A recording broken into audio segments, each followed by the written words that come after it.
பாமக தலைவர் ராமதாஸ் கேள்வி எழுப்பியிருக்காரு. யாரை வந்து சந்திச்சு அவருக்கு வேற வேலை இல்லை, அதனால டெய்லி ஒரு அறிக்கை கொடுத்துட்டு இருப்பாரு. அதுக்கெல்லாம் பதில் சொல்ல அவசியம் இல்லை.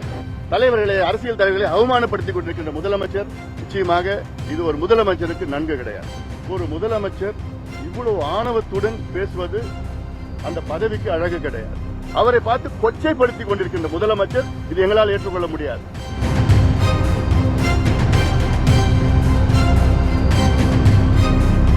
பாட்டாளி மக்கள் கட்சி நிறுவன தலைவர் ராமதாஸ் குறித்து பேசிய தமிழக முதல்வரை கண்டித்து பாமகவினர் போராட்டம் அறிவித்திருந்தனர். இந்த போராட்டத்திற்கு அரசு மறுப்பு தெரிவித்துள்ள நிலையில் கடலூர் சிதம்பரத்தில் போலீசார் குவிக்கப்பட்டுள்ளனர்.